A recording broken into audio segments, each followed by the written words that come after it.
takes a comprehensive approach to redeveloping a neighborhood and helping residents claim back the space that they love and cherish.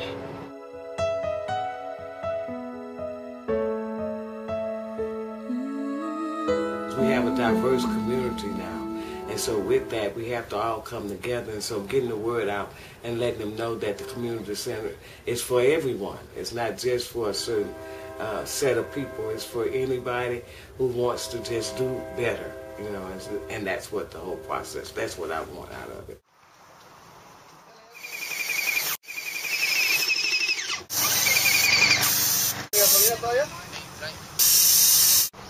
I think that's the Lewis version, but I think that's it.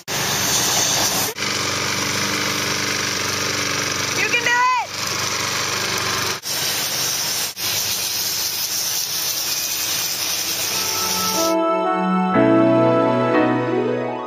Just rewarding. You know, it's exactly why I wanted to do it now for, because I wanted to feel like I was making a difference, and you could actually see it with them. Working on this project has been a great privilege, and it taught me to think about what I consider a healthy community, which is coming together around sports, art, and volunteering. Just amazing. I pass by here 9:30 at night to see these young people out here painting.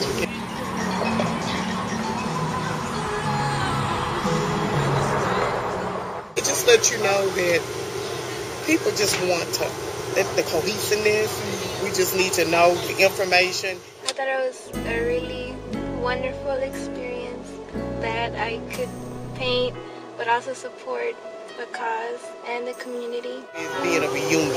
You've seen all your friends that graduated, and everybody came back. Everybody knew when you said Civic Club. I had my baby shower here. We have parties every Friday night. Well, not every, but almost every Friday night.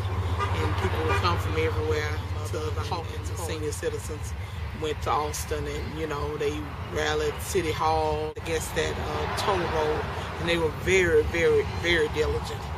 They didn't let that happen, you know. So those people that lived here, our parents and foreparents, they really fought for, you know, this community.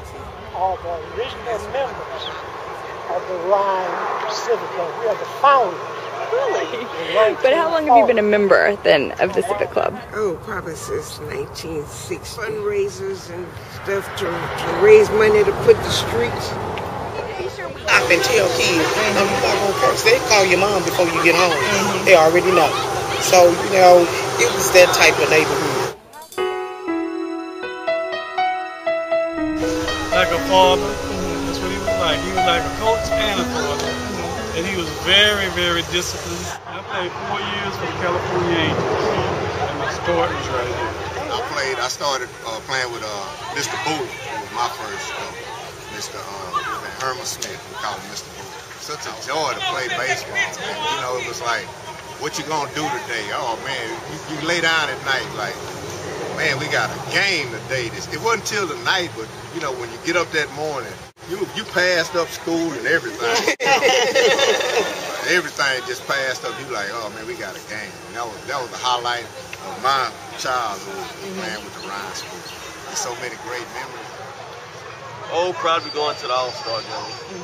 Did you win? Yeah, we won. I didn't get a chance to play because I didn't put my time in at the time, you know. And it really hurt me, but it taught me a lesson, you know. To express how much Mr. Earl meant to the community. And I think it's important also, not just Mr. Earl, but his wife also, because we took him away from her, his grandchildren. He was like our father, our uncle, and I just want to say thank you to the entire Henderson family. Thank you to Monique and this entire staff who just put this together, just so that we can come back and say thank you. So how did y'all raise money for the Ryon We Sports? had different functions. We would have a cocktail, a barbecue, or a dance. Oh yeah. And after I played for 3 years, I started helping Mr. Earl as a coach. At the age of about 12 years old, I started coaching the Pee Wee team. And so I did that all the way through college. And I guess it's kind of kind of why I do the things that I do now is because of the things Mr. Earl did for me, you know.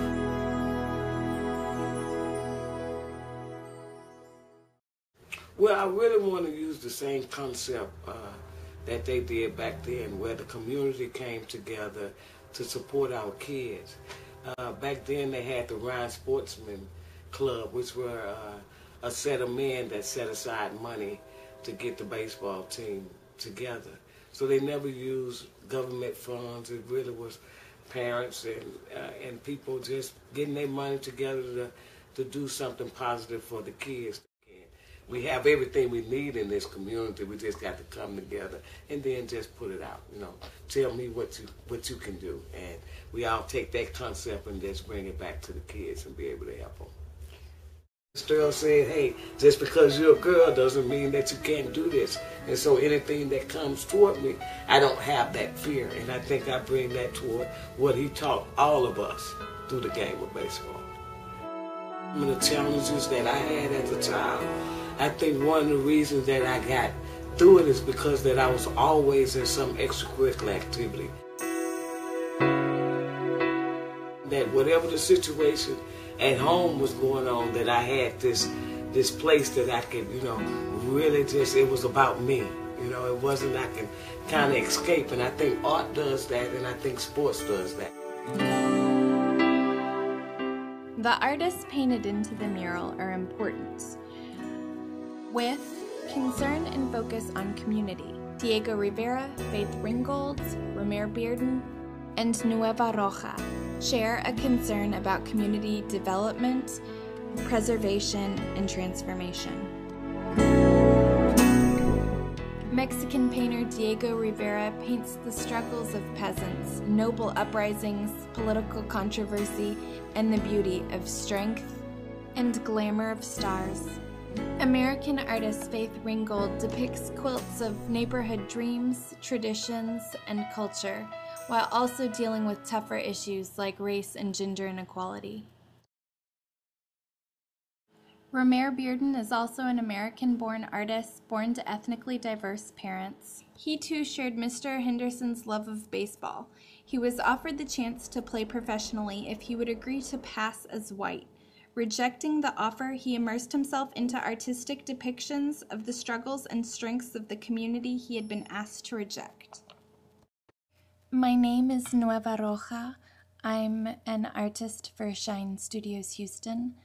I started out as a painter depicting light realms of our eternal connectivity, beginning with our mortal dilemmas.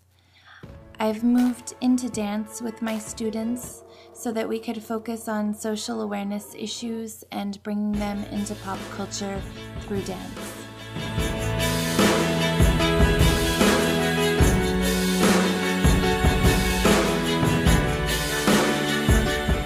My students are my main source of inspiration and motivation for creating a better world. I'd like to thank President Obama, whose election taught me that real change is possible if we stand for it.